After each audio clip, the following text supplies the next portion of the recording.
I'm going to start with a coarse rasp like this, plenty of teeth, big teeth, and we're going to work across the grain down like this and so. But I will also use probably this one. This is a Shinto rasp. This is a Japanese type of rasp. It's also called a saw blade rasp. It has a coarse lot of what look like hacksaw blade teeth here, but on the other side they're very fine. So that's quite a good rasp to use. So I'll be using those two rasps to begin with, and at any time when I think the rasp bar isn't moving wood quick enough and I want the shape underneath, I will go back to the gouge, because you can go backwards and forth without damaging the cutting edge. And lastly, before I start, I just recommend you wear a face mask, because there are fine particles coming off this, and it is worth protecting your lungs. Anyway, so I'm going to start on this face here, because I think for me this is a pivotal, or a sort of a very important face from which everything is sort of hanging. So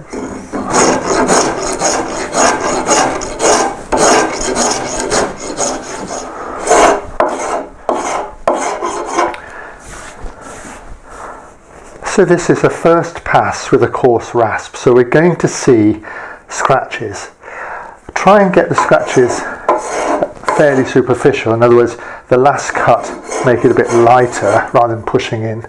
And sometimes, by the way, as a little trick, you can turn this sort of rasp over and push like this. Even though it's a flat surface, you push with a convex surface, and that can really dig in, and that can really remove a lot of wood, and then you can swap back over. That's a little trick. Anyway, so now I've got this surface. It's the surface itself we're going to have to work on and clean up, but this first pass with the rasp gives us our plane, our shape, how we feel about it. So from here I'm going to move to the back and tune this edge here. This carving has 3 planes, this one, and one at the back, and 3 lines, this one, a line which is a change of plane here, and a line there. So that's what I have to pay attention to, as well as the overall feel. So I might put the carving on its side now to get at it better, but I'll be coming round the back here. See what I can do there. So there's my line, that's going to be my edge, and I'll go that way underneath. So bring it over. Big movements so that I've got no flat bits like that. Big movements over. Feeling it with your hand. Coming up to the edge here, I'm going to have to tune that edge. What's this? This is me protecting my fingers from these rather sharp bits on the back here. So that's what that is. Anyway, so I'll bring this right down here as well. So I'm coming right down into this bit. So I'm below whatever level I'm going to cut off here.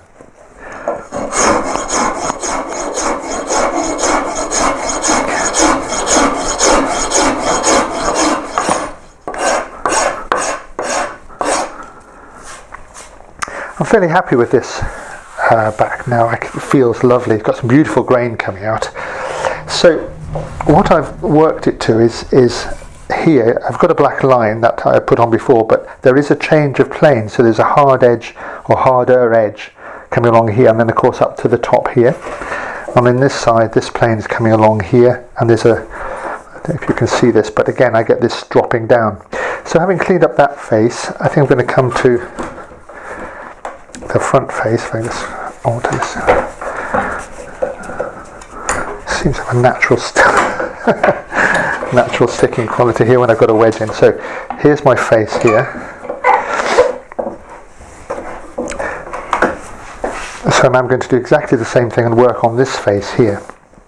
And then when I've got it roughly in, I'm going to start thinking about the actual bits we can see the edges and profile. But first, back to this surface.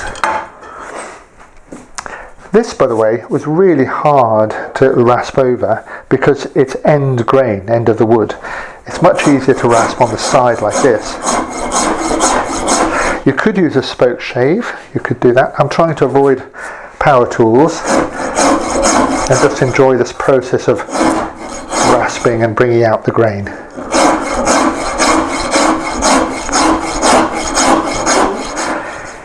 Here's the sculpture with the surfaces and lines left after the first pass of the rasp. So it's quite a coarse rasp, getting the main shapes in here. But I can feel they're quite good, and I can feel I've got a good first surface here and a back surface there. And there's the top surface, so those three surfaces. And here we have one line forming, and you notice how the grain pattern makes more of that. And there's the other line here. So 3 lines, 1, 2, 3, 3 surfaces. Now the next stage is to start tuning them. So I'm using a finer rasp, and I'm going to start working these more to a finish. For example, I know that this comes up here, but I don't think that's a very true line, so I need to adjust that line, this view, and it comes up to a point here. And I rather like that, in the same way that I had the line coming up on my carving here. I rather like that point. So I've got to consider making a bit more of this, and making more of that sort of point of energy, if you like, where 3 lines come together, and the same on this side. So I'll be looking at that. I'll be looking at tuning the surfaces. I can see, for example, in this profile, as I come down here, it dips in there. Now that's towards the bottom, and I probably will cut it off about here. And when I'm doing this, by the way, I need to also bear in mind where that hole is for the carver screw, and that has to be somewhere within that mass. Can you see that? Because that's where the point is. I'm going to fix it to its base. So we're quite safe, but do bear in mind where that hole is. So I'm going to cut it off there. So I need to tune that down there like this, see what's happening, see where we go, and so on, and do something with that. So that's the next stage, refining these surfaces. I'm leaving this on for the moment. It is getting in the way a little bit, but when I come to put the holes in here, wherever I put them in, that is going to help stabilise the piece. So later on I will cut that off for a final look. Anyway, onto the fine rasp, and refine these lines and surfaces. The differences between what I've got here with my finer rasp and what was before are quite subtle, but I hope you can see that these lines are really quite true, quite sweet, as we call it. And on this side there's another one here, like that, and here. And I've brought in these corners here. This surface I've tried to work over the coarser rasps with the finer rasp. And what you can do, because we will end up sanding the surface, is to scrape it. And there's a whole series of videos about scraping, which I'll put a link to underneath. And this will give you an even more immaculate surface before we sand it. So that'll be worth doing that. So this scraper takes off proper shavings, and you can really be quite subtle about the surface. Before we leave this, because our next stage is going to be putting these holes in, before I leave it, I just want to say a couple of things about how I see Barbara Hepworth working in her lines and surfaces. She's not that interested, in a way, in wood as such.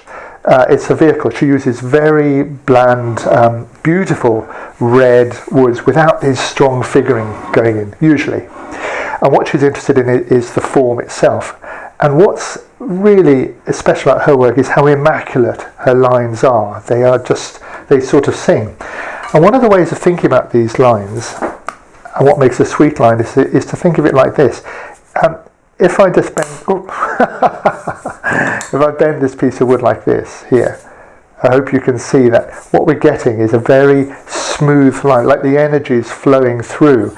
And it's this sort of line that we're interested in, not a line sort of like this in a bit of wire that does this, and sort of doesn't make its mind up.